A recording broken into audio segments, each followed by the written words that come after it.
me. Oh, there I am. Ah, here we go. Okay. It's like magic. I didn't do anything. Somebody else did something. But hi, everyone. It's me. It's Pryia. It's Math Wednesday with me, your star host again. I hope you're not too disappointed. I know I'm back for another week, but it's only today. Amy will be back next week. Don't worry about it. So like always, I've got some fun math stuff planned for us today. So let's go ahead and get right into it. I will start by saying the PowerPoint I believe you guys received was a combination of 2 PowerPoints. So I do greatly apologize. The first half of it was a combo because my computer didn't want me to undo what I was trying to do, but we're looking for this page. So once you get to this page, the second this page, not the first this page, because you'll notice that the questions go from 1 to 10 and they go from 1 to 10 again. So just to give you a heads up, the PowerPoint has 2 PowerPoints mushed into one, and you're looking for the second page of this, second time you see this, all right? So question 1, it is a ratio question, right? And this is a question that can be found in middle or high school. And let's just do it, right? So it says a summer camp admits 450 children each summer. Last summer, there were 7 boys to every 2 girls. How many boys were at the summer camp last summer? Okay, so I see some people chatting in the chat. So for last week, I suggest reaching out to Dr. Ampel or the Learning Liaison through our email. I'll get that to you guys at the end of the PDF today or the PowerPoint, right? So you want to reach out to them and see how you can access it. All right. And hi, everyone. All right, so we have 450 children at the summer camp. And last summer, they told us what? They told us that we have 7 boys for every 2 girls. So let's just write what we know. We know that there are 7 boys for 2 girls. What made me write it like this? I don't know, 7 to 2 sounds kind of familiar. So I'm going to write it as a ratio. I also told you that it was a ratio, so we probably should have a ratio somewhere in this problem. So they're asking us for how many boys were at the summer camp. Well, we can't compare 7 and 2. We cannot make a proportion that looks like this and expect to figure out what's going on. Because what we have is 7 boys and 2 girls, but they're asking us 7 boys out of what? Out of the total. So we'd have to change the way that things look, and we'd have to figure out what the total is for the ratio that we just wrote out. Well, the only way to do that is to figure out how many total children are being accounted for. So 7 plus 2 gives us 9. So now we can compare 7 to 9, which we can take and put it into our proportion and solve out for an answer. So remember, proportions are two fractions that are equal to each other. And it doesn't matter how you set up the first one, but it matters how you set up the second one. So right now I have my 7 boys out of my 9 total children, right? So now my second piece of information is I don't know how many boys, but I do know that there were 450 children in total. Remember to cross multiply. So 9 times x will give us 9x. Bring down our equal sign, and then 7 times 450 will give us 3,150. Almost there. So remember, we don't like our x. So right now they're being multiplied. Last thing to do is to divide or divorce out. So divide both sides by 9, and x is equal to 350 boys. Boom, look at that. Winner, winner, chicken dinner.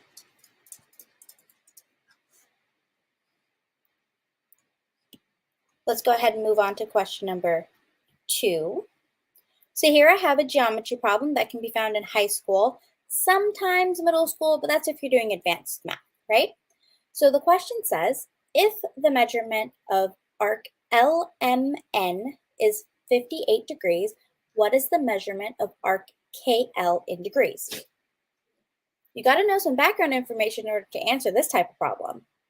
So we know that we've got some stuff going on here, and they told us that this angle is 23 degrees, and they told us that this angle is 39. That's just from the picture, but what did they tell us from the problem? The problem tells us that arc LMN is 58. So I start at L, I go to M, and then I end at N. So I start here and I go all the way around.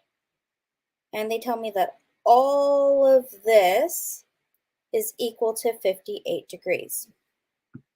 Well, we've got to know some properties in order to really answer the question, because I only kind of have like part of what's going on.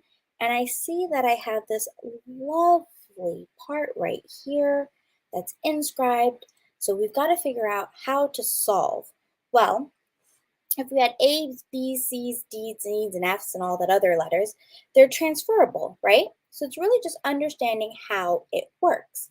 I know that the measure of angle J, which is over here, is going to be equal to what? It's going to be equal to half of the measure of my KN,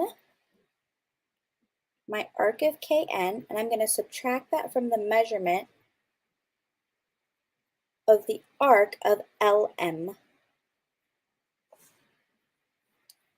So I know that that little angle J will give me half of whatever the outside large part is subtracted from the inside part.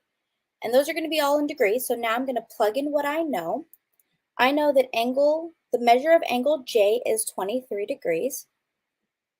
And I'm going to put that equal to half of my measure of Kn. Well, I don't know what my measure of Kn is, so I'm just going to name it X.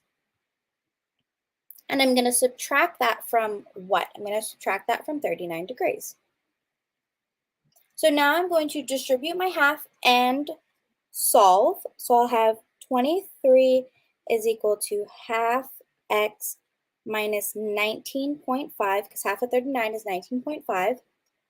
Remember, we need to get our X by itself, so I'm going to add 19.5 to both sides, and I will get 42.5 is equal to half X.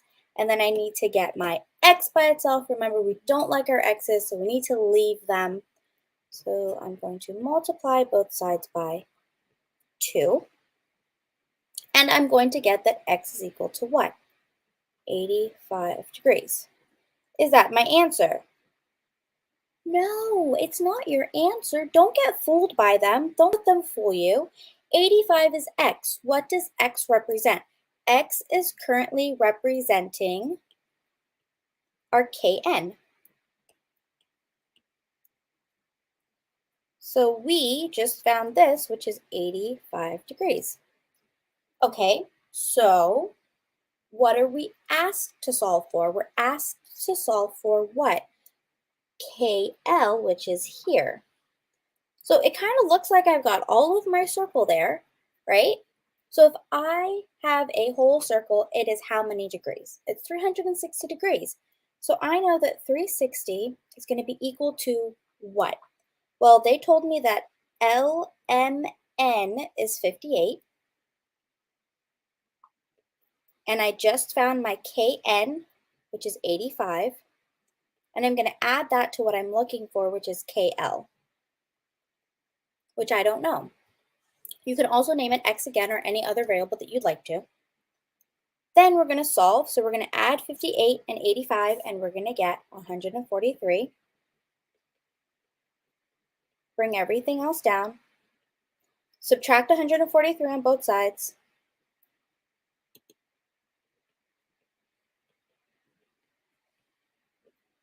And KL is equal to what? 217 degrees. That is our winner chicken dinner. Not too bad, but you've got to know your properties. You've got to know some stuff.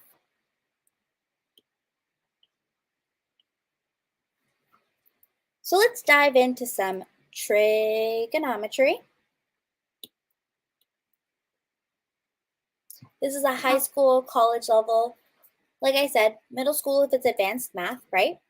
So what do we have? We have secant x plus tan x, and that's all being multiplied by secant x minus tan x. So what do we do? Well, we can start off by writing a bunch of properties and changing a whole bunch of stuff, but I don't want to do that yet. I want to see where I can go before I start changing things. So my first step here is going to be to FOIL, or in my case, I don't like to FOIL, even though we're all foiling. I like to take my first term and give it to both terms in the next problem, and then my last term to both terms in the last part. So I'll get secant x times secant x, which is going to give me, oops, let's not write it there. Let's give myself some space. Let's write it down here. Secant squared of x. Then I'm going to do secant times negative tan to get negative secant x tangent x. Now I'm going to do tangent times secant plus secant x tangent x. And then I'm going to do tangent times negative tangent to get negative tangent squared of x. Okay, so does anybody notice anything? I know that I noticed that I have a minus secant tangent and a plus secant tangent, and it would be the same even if I wrote one as secant tangent and the other one as tangent secant. Why are they the same? They're the same because they're both being multiplied. So we can rearrange them with the what property? The commutative property. And we can do them by just interchanging them. As long as they're in the same term and we're not moving them away from each other, we can just change the way that they're written. So with that being said, if I have plus something and I'm subtracting the same thing, I'm going to end up getting rid of it. So I'll have secant squared of x minus tan squared of x. Okay, now here is where our properties come into play. Does anybody know the property for either one? Well, because I did the problem earlier, I know that secant squared give me what? It's going to give me 1 plus tangent squared of x. So secant gives me 1 plus secant squared gives me 1 plus tangent squared. So what can I do with that? Bring down my tangent squared of x. It's kind of like before, I have something and I'm subtracting the same thing. I'm left with just 1 as my answer. So those properties really do come into play. They're very important to know, especially when you're working on stuff like this. You want to remember that you still have to apply regular algebraic properties and treat them like you would normal numbers, but you can change them into different things. Okay, so I have a question. So some of the problems that we're doing are going to be in relationship to elementary math, some won't. So today is just a kind of like a big mush of everything. Great question though. So let's keep going. So number 4.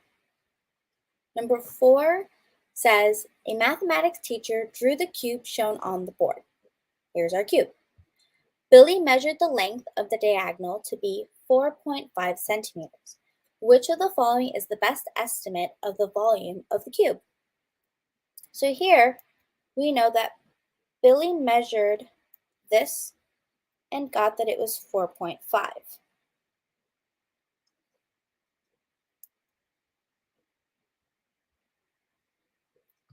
Well, what else do we know from the problem? Absolutely nothing other than Billy's looking for the volume of the cube. So I went ahead and put the picture on the other slide so we had some space to work. So I'm going to redraw my little diagonal. I'm going to label it 4.5 centimeters. And we know that we're solving for the volume of the cube. What is the volume of the cube? What is the formula for the volume of a cube? Should hear you from my house all the way from where I am yelling, it's the length times the width times the height. Yes. Okay, so we know that we need that stuff. But we look back at our cube and we go, what do we have? Pretty much nothing. They've given us 4.5, but that's it.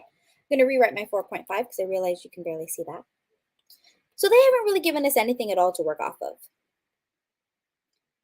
And they want us to solve for the volume of it. So how are we going to do this? Well, we have to figure out what we have, which is not much at all. But we have some sides. What do we know? We know that a cube has all sides that will be the same. So I know that whatever this is, I'm going to name it x.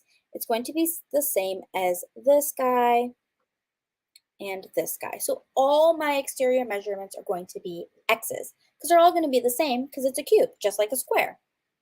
So now we're going to go, okay, well, can we do anything with the 4.5? Yes, we can. So what I'm going to do is I'm going to draw a lovely triangle that comes out of this 4.5.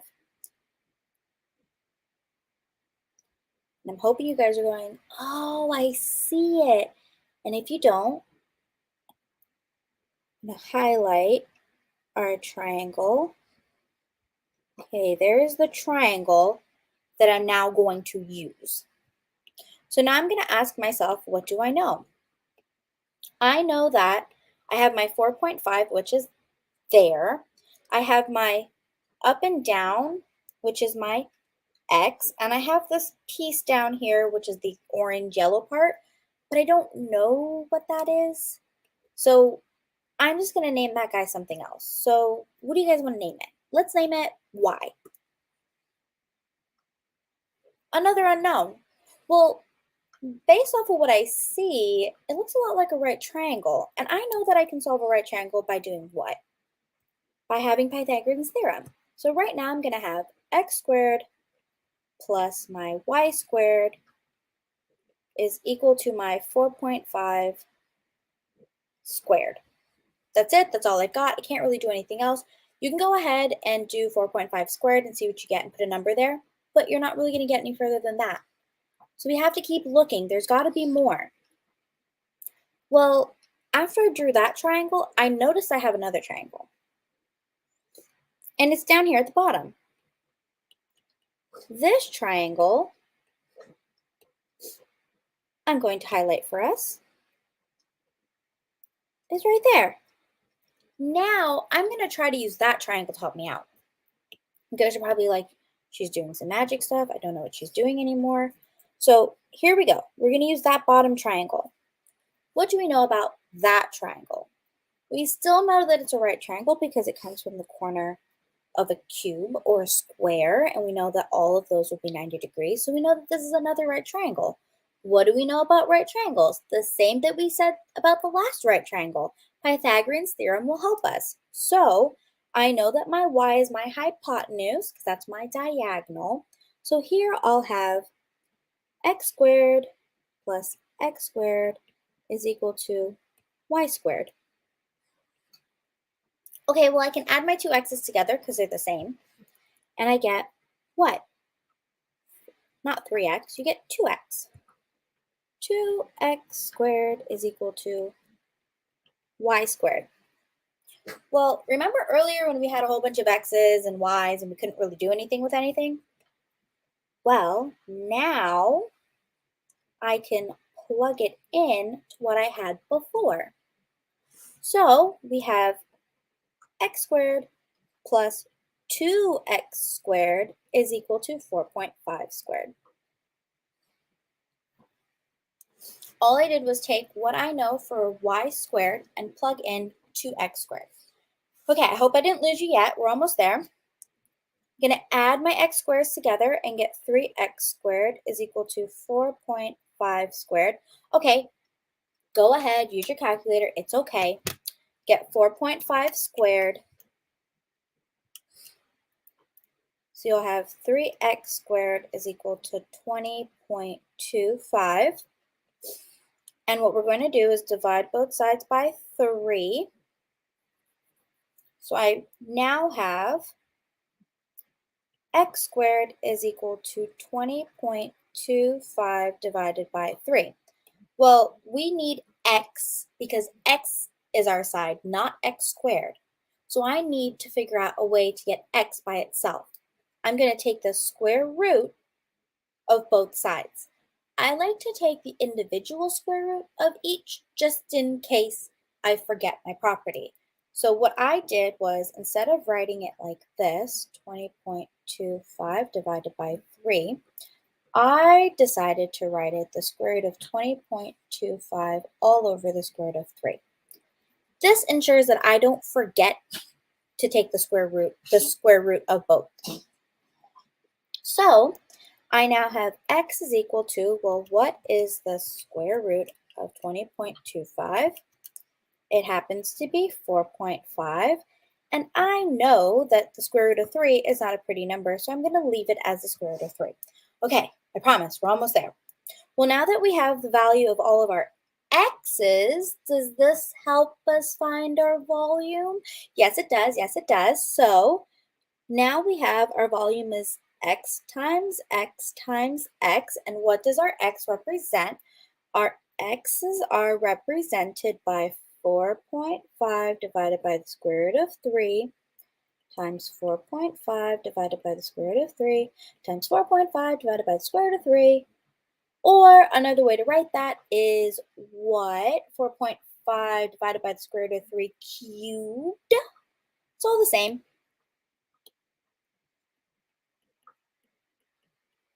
All right, almost there, almost there. Go ahead and take the value of that, and what do you happen to get? The volume is equal to 17.537. So we're looking for a number that looks like that. We're going to go back to our question and see if we can find it. Okay, well, it's not D, it's not C, not B. It must be A. Winner, winner, chicken dinner. Whew. Okay, take a deep breath. I know, there's a lot of steps, but sometimes when they give you stuff, it's not just as easy as just seeing what you have. It's about going a little bit deeper and seeing what you can construct. Constructing stuff is generally helpful, especially if you know how to continue to move from there. And if you get stuck, I always advise going to another problem and maybe coming back to the problem that you were stuck on, because sometimes other problems really do help you solve problems that you were stuck on. I know. Sigh of relief, it is over. Definitely do this problem again on your own. I know, I'm not going to be there. You got to do it by yourself. So here's an algebra problem, right? So algebra problems are elementary, middle, high school, algebra seen anywhere and everywhere. It's kind of one of those things that you just can't get rid of. It's a good foundation for a lot of different math. So this is good, especially for the subject area, elementary K through 6, as someone was asking about earlier, right? So this helps us understand how to find expressions that are similar and equivalent to each other. So first off, what do I have? They gave me x squared plus 5x minus 4x minus 20. So you're probably staring at this going, well, they don't normally give me 4 terms. Okay, they might. You never know, right? So how do I factor this? I have to factor by grouping.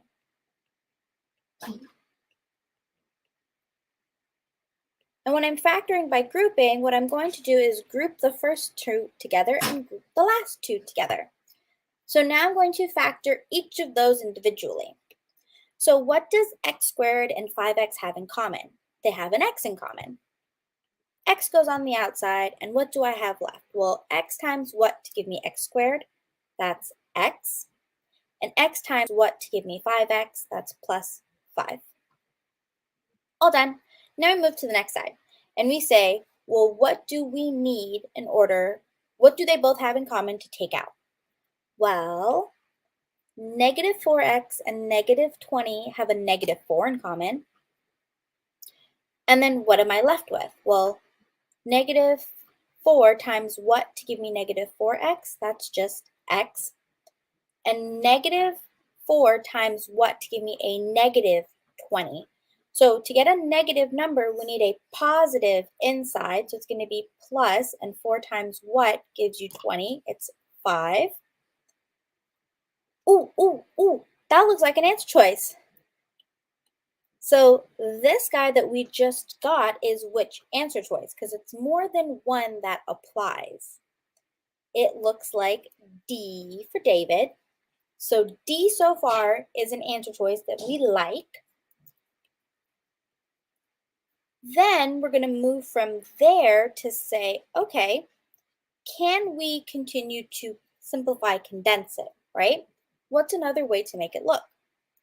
Well, when you do factor by grouping, if the parentheses are the same, which they must be the same, you only write one of them. So I'll keep my x plus 5, and then I'm going to take my outside terms and write them together, and I'll get x minus 4. Now I'm going to see if any of my answer choices look like that guy. Well, x plus 5, x minus 4 looks a lot like A. So I've gotten 2 of the terms. I know that B and C don't matter because I've already gotten the other problems that look like that correct. So now I have to figure out if E is an answer choice. Well, the best thing to do is just add them together and see what you get. So I have x squared plus 5x minus 4x minus 20, and I'm going to combine like terms to get x squared plus x minus 20, which happens to be D. So our answers here are A, D, and E. Winner, winner, chicken dinner. So when you're stuck on a problem like this, I always advise if you find yourself not moving forward to stop and start again. Sometimes you make a little computational error where you don't get your negatives right, or you maybe mix up a positive or something, and it really just sends you off into no man's land down a big fat rabbit hole. So the best way to correct any mistakes is not to stare at the problem and take up more time on your exams, but to just simply restart the problem from the beginning and see where you can go from there. All right, number 6. So when I made this question, I was thinking of my sister. So there we go, family. So it says 2 sisters were making airport trips to pick up family coming into town. Okay, do we really need that piece of information? Probably not. But it's an algebraic thinking problem, which means words, which means lots of information that you may not use at all, but words to confuse you, which generally ends up happening. So what do they tell us from there? They tell us that the older sister drives to the airport at 55 miles per hour and gets there half an hour early. Then they tell us what? They tell us that the younger sister drives at 45 miles per hour and gets there an hour late. And then they ask us what? They ask us how far is the house from the airport? If you feel like you just got hit in the head with a sack of bricks, you probably did. I just ran you over. I ran you over with the car we're driving back and forth to the airport with. Because I didn't really give you much information, and I made it feel like we were really going to be solving for something. We can still solve for it, but when you're on the test, this is probably a question that really does baffle you. You're like, what do you mean how far is the house from the airport, right? So let's take it step by step. First off, we have to ask ourselves, what formula do I know to help me move forward from where I am? Well, a really cool formula that comes to mind is distance equals rate times time. How do I know that that's going to work? It's going to work because I have what? I have my miles per hour, which is how fast somebody travels, the rate. I have something about something about, half an hour early and an hour late. And then they're asking us for distance because they're asking how far the house is from the airport. So what do? We write down what we know. So I know that the first sister did what? She drove at 55 miles per hour, and she ended up getting there half an hour early.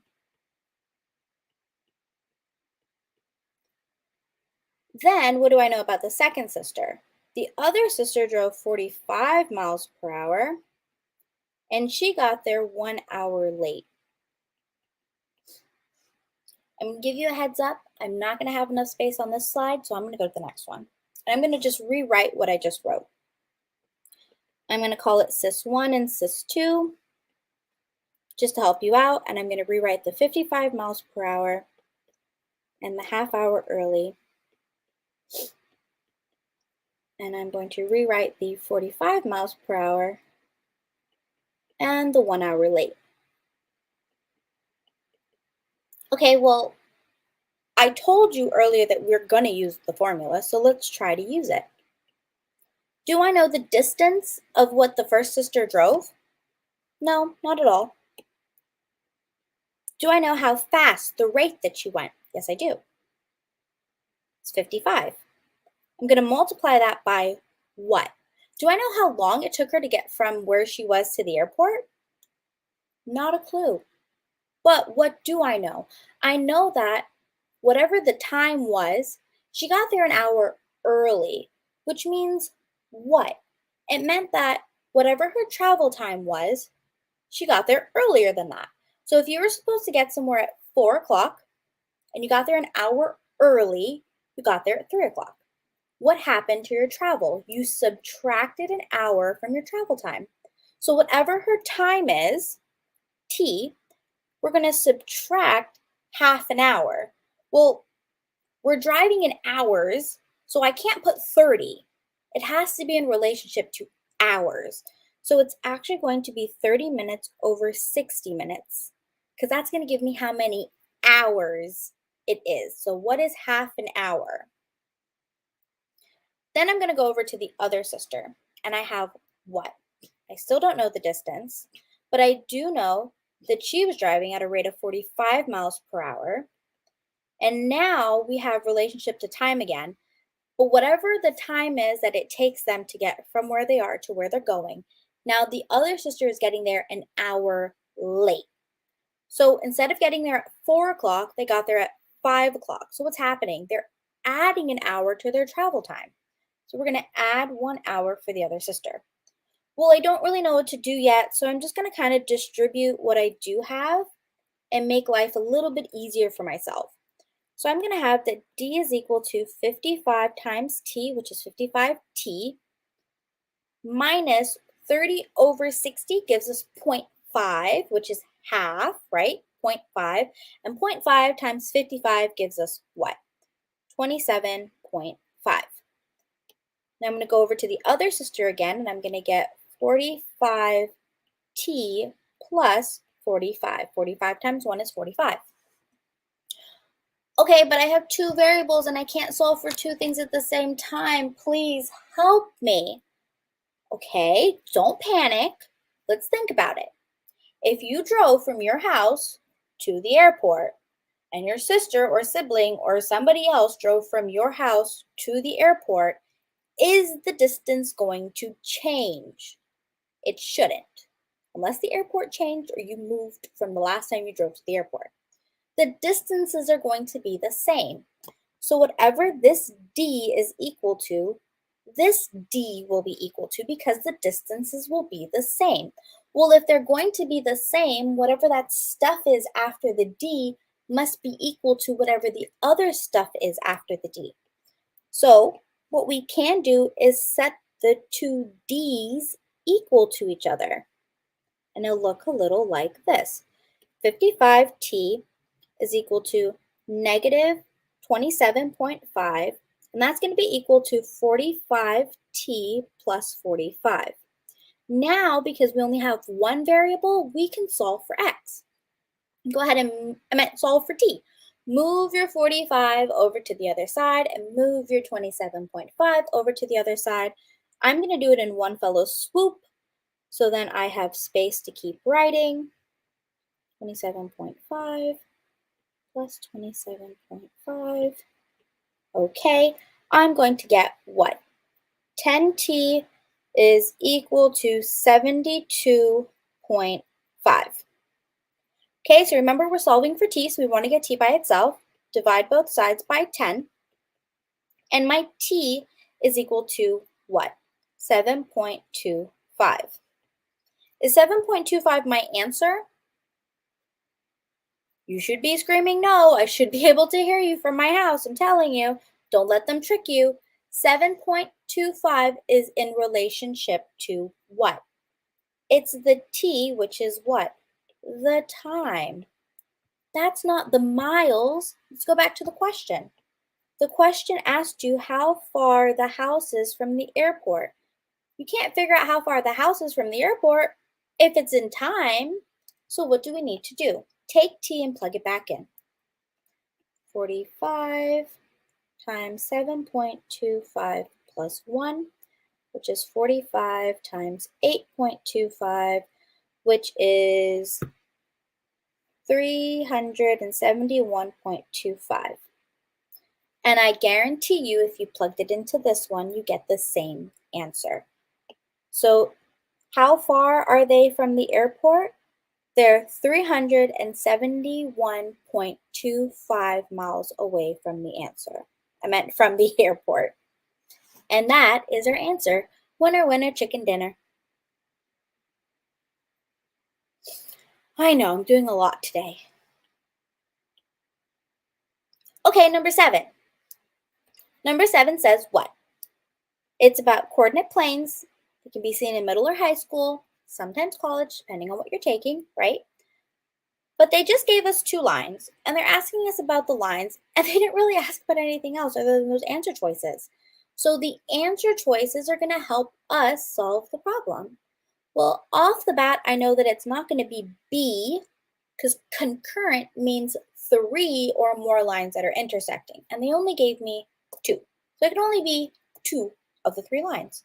So in order to figure out perpendicular, parallel, and intersecting, it sounds like I need to do slope. Well, you can't do slope unless you have it all in slope-intercept form. And I can tell you that line A and line B are not in slope-intercept form. So we have to change them in order to be successful at the problem. So I'll have negative 3x plus 2y is equal to 5. Put it in slope-intercept form, which means we're solving for y. So I'm going to add my 3x to both sides, and I'll get 2y is equal to 3x plus 5. Last step, divide everything by 2. My y is equal to my 3 over 2x plus 5 over 2.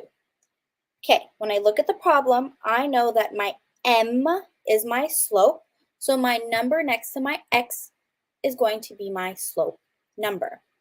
Now I'm going to do the same for the other line. So I have 6x minus 4y is equal to 8. I'm going to I'm going to subtract my 6x onto both sides. I'm going to get negative 4y is equal to negative 6x plus 8. Last step, divide both sides by 4y. Remember, divide everything by 4, just negative 4, not the y. I say a lot of things sometimes. I apologize. And we'll get what? Y is equal to negative 6 over negative 4x minus 2. Okay, well, I didn't change that, but now let's talk about the negative 6 over the negative 4. Negative 6 over negative 4 becomes what? First off, it's a positive, and what number goes in the numerator and the denominator? 2. I'll get 3 over 2. So my slope for my second line, line B, is 3 over 2, and the slope for my first line is 3 over 2. And I know that based on the definition of parallel slopes, they must be the same. So the answer here is going to be parallel. How do I know they're not perpendicular? Perpendicular slopes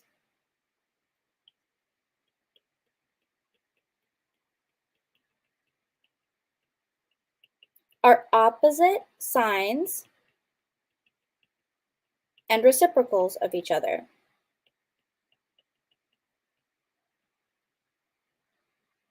So if I had 3 over 2, the perpendicular slope would have been negative 2 over 3.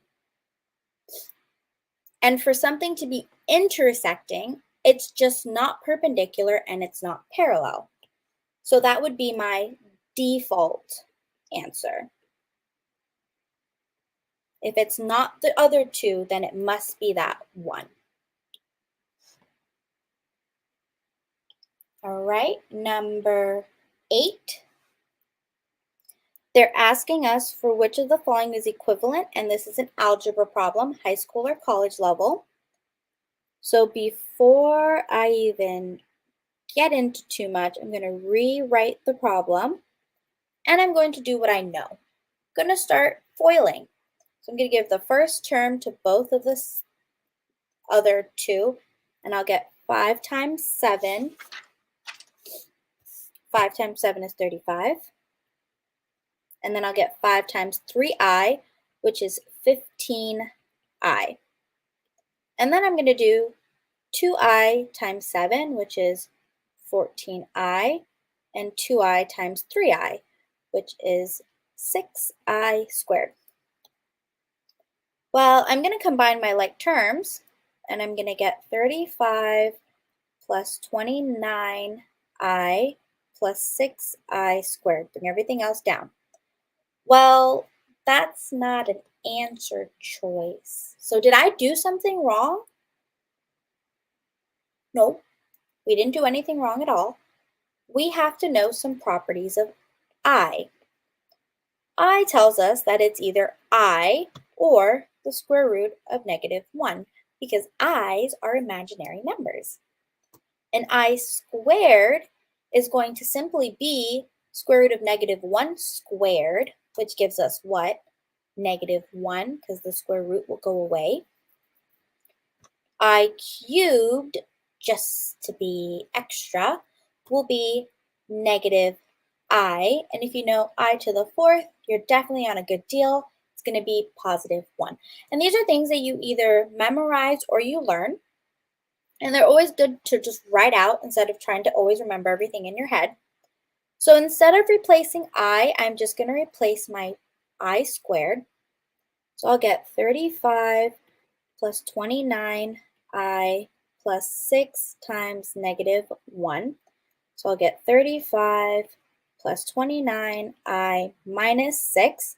Combine my like terms, and I'll get 29 plus 29i. All right, see if that's an answer, and it is.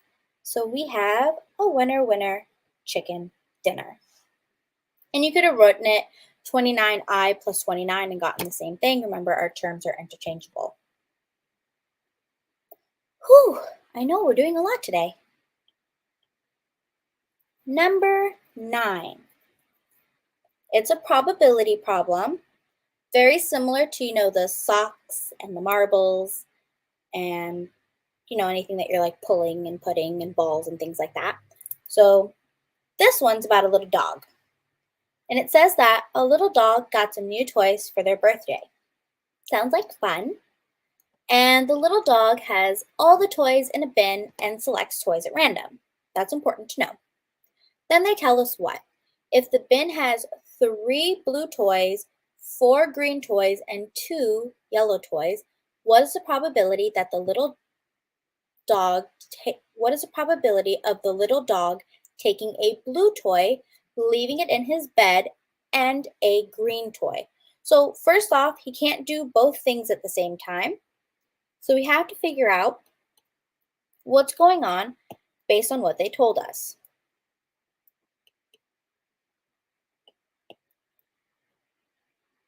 So we know what? We know that we have 3 blue toys, 4 green toys, and 2 yellow toys.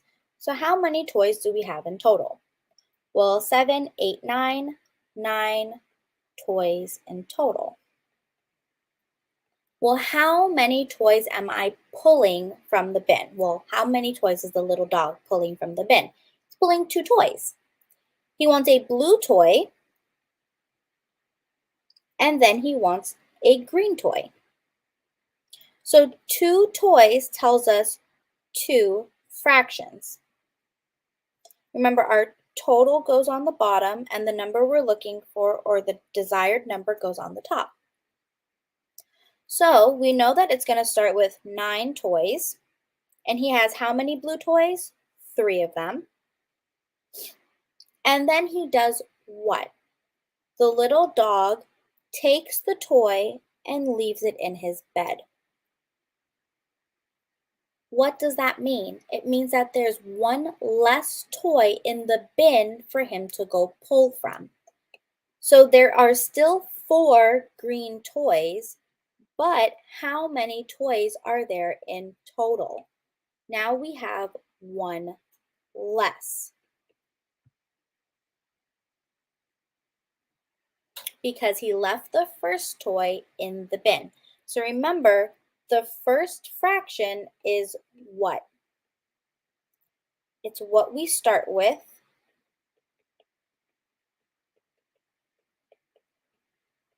And after we do something, the next fraction is what we now have.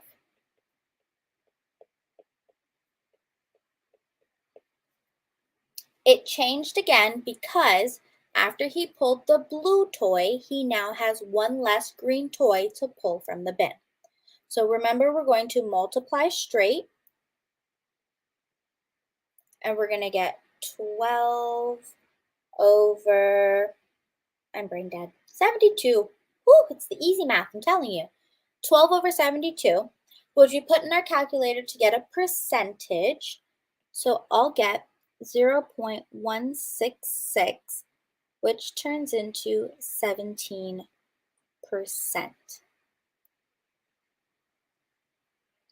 And that is our answer.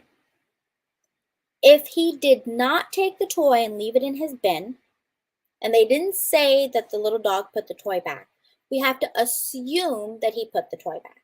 So what's going to happen is, if it says, what is the probability of the little dog taking a blue toy and then a green toy, we have to assume that he always put the toy back. So in this ability will change, because instead of having 8 toys the second time, he still has 9 toys to choose from. What does that mean? It means that now, instead of 12 over 72, it's 12 over 81. And 12 divided by 81 gives us 0.148 to be about 15%. Okay, so it's all about how you read the problem. So if he replaced the toy, they would either say that he put the toy back, or they wouldn't say anything at all, and we would assume that he put the toy back. So then we would have, and I'll do this on a separate screen. So let's say that the little doggy wants a blue toy and then a green toy. So here, they'll either tell us that he replaced the toy, or they don't say anything at all. And we assume that he replaced the toy, because if somebody gave you a pencil and they didn't say anything, it's assumed that implied that you're going to give the pencil back, right? So we will still have our 3 over 9, but now, instead of over 8, we're still over 9 because he replaced the toy.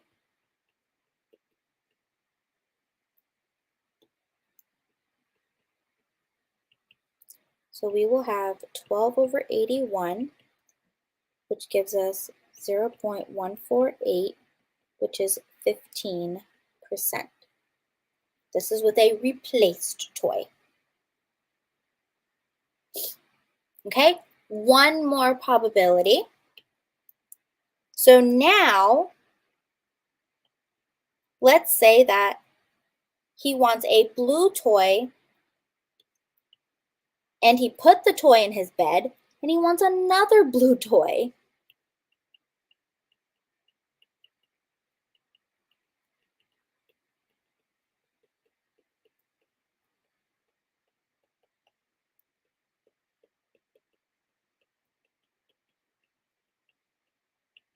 Now what do we do? Okay, so we're still going to start with our 3 over 9 because that is still the first probability of pulling a blue toy out of the bin.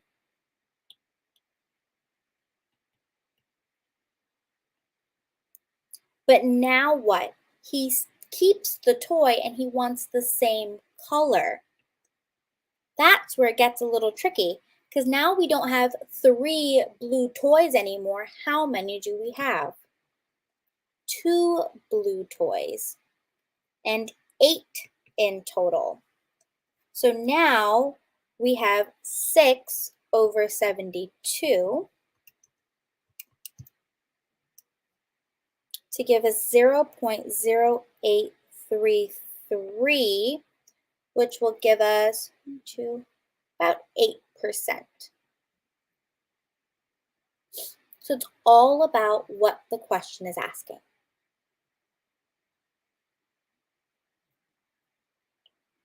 Okay, last question. The torture's almost over, I promise. Okay, ready? It's a number theory problem. And what are they asking us for? They're asking us for the prime factorization. What does that mean? It means that a number, so prime, is a number that can only be 1 times itself. So there's no other number that goes into it. So off the bat, by looking at these answer choices, I can eliminate A and B because I know that 4 is composed of 2 and 2, not just 1 and 4, right? So that's not going to work for us. And neither is B because I know that for 16, I can get 4 times 4, 2 times 8, so that's not going to work for us. So now we're left with C and D. And the best advice that I have for any problem like this is you start with 900 at the top and you do your little factor tree. And I know that 3 is a really great number to go into 900 because 3 goes into 9 evenly and I'll get 300 left over. And then I know that 3 can go into 300 again and I'll get 100 left over. And I know over here I can do 2 and 50, and these numbers aren't so bad. And then from 50, I get what? I'll get 25, 2 and 25. And 25 is 5 and 5. Okay, so now I'm at the end of my factor tree, and they want us to put all of the prime factors together to get an answer. So how many 3s do I have? I have one group of 3, which means 3 squared. I have a group of 2s, which means 2 squared. And I have a group of 5, which means 5 squared. And I guarantee you, if you multiply this 3 times 2, I meant 3 squared, so 3 times 3, 2 times 2, 5 times 5, we will get back to our answer of 900. So our answer choice that we need to choose is D. Answer. Let me show you what happens if we chose C. So 2 cubed gives us what? 8. I'm going to multiply that by 3 cubed, which should be 27, I believe. Yep. And we're going to multiply that by 5 cubed, which I'm not going to pretend to do in my head. And we're going to get 125. We're going to multiply all of that together. 125 times 27 times 8. And we get not a very nice number. It is 27,000. That's not the number we started with. So you can't take factors of a number you didn't start with, right? You can't end in something you didn't have to begin with. So that's also a little hint on how to get through it. If you don't want to do your factor tree, what you can always do is multiply your answer choices to get an answer. And it has to lead you back to where you started. But you have to be careful and make sure that you're looking for your prime factorizations, not just factors of 900. All right? Whew, we had a long hour. Are you guys brain dead? I'm a little bit. But as always, thank you. Thank you for coming to our sessions. And if you need any extra help, myself, Amy, and other tutors that do other subjects are always available for one-to-one tutoring. You can find all the information you need on the Learning Liaisons website. And then something else to keep in mind is, aside from these lovely little seminars that we do, there are boot camps, right? And for a discount code on the boot camp, you can use SYNC35 to give you some money back, right? And show appreciation for you guys showing up and keeping me entertained for the time that I'm here. All right? And hope to see you guys soon, but not too soon, because it's Amy's Math Wednesdays, right? But thank you all for being here. Have a great one.